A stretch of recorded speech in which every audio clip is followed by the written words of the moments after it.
అనిపించింది. నిజంగా ఏదో ఉంది అనుకున్నా.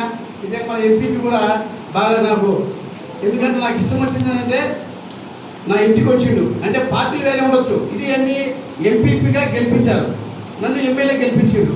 ఇది వ్యక్తిత్వం కాదు, ఇది పదవికి బాధ్యత. పదవి అయిన వ్యక్తి, ఎంపీపీ వ్యక్తి నా దగ్గరికి వచ్చి సార్ ఈరోజు మనం మీటింగ్ పెట్టాలంటే నేను సంతోషించిన.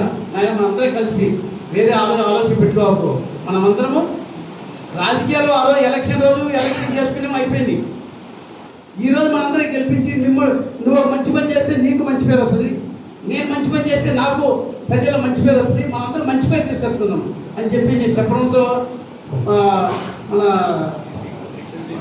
సిద్దిక్ గారు కూడా సంతోషించారు. నాకు నిజంగా చాలా ఆనందంగా ఈరోజు కాజీపేటలోనే, ఎందుకంటే ఈరోజు నాకు వచ్చినప్పుడు చెప్పారు ఏది ఈరోజు జెడ్పీటీసీ మన ఎంపీపీ మీటింగ్ జరగకుండా చేయాలని, ఏదో కోరం లేకుండా చేయాలని, నాకు ఏమీ తెలియదు.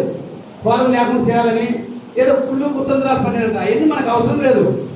మనం అభివృద్ధి చేసుకోపోదాం. ఒకరు ఇటువంటి ప్రవర్తన చేస్తేనే ఒకరి మీద ఒకరు ద్వేషాలు పెరుగుతాయి. ఆ ద్వేషాలకు మనకు అవకాశం ఇవ్వకూడదు. మనం ప్రజలు గెలిపించారు, ప్రజలకు మనం అభివృద్ధి చేసి చూపిస్తాం. నా వంతు నేను చేస్తాను, మీ వంతు మీతో ఒకరికి అవమానం చేయాలా అనే వాతావరణం తీసుకురాకూడదు.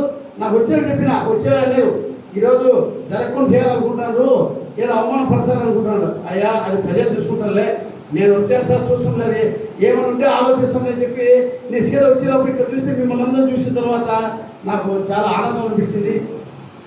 కాబట్టి మనందరము మన ఆశయం ఒకటే, అందరి ఆశయం అభివృద్ధి ఆశయం. అభివృద్ధి పాత్ర మనం పోదాం. అవినీతి ఎక్కడా లేకుండా మనం చేస్తాం.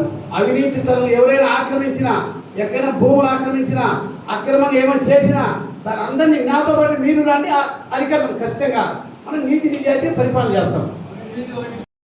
మనకి ఎక్కడ కానీ ఒకరి మీద ఒకరి ద్వేషాలు పెట్టుకోకుండా, ఎక్కడ ఏంటంటే ఇంతకుముందు అదే అనేవాళ్ళు సర్వసభ సమావేశం అంటే రచ్చరచ్చగా ఉంటుందని, మనకు ఆ అవకాశం ఉండకూడదు. ఈ 5 సంవత్సరాలు ప్రశాంతంగా ఏ ఊరు సమస్య అయితే అందరం సహకరిస్తే ఆ సమస్యను పరిష్కరిస్తాం. అంతేగాని వేరే ఆలోచనలు మనము ముందుకు పోకూడదని చెప్పి మిమ్మల్ని అందరినీ కోరుకుంటూ ఈరోజు మొదటి సమావేశంలో మనమందరం ఫస్ట్ మీ అందరిని వచ్చి సన్మానం చేస్తుంటే నాకు అప్పుడే మనసులో ఒక విధంగా అభిమానం అనిపించింది. నిజంగా ఏదో ఉంటుంది అనుకున్నా.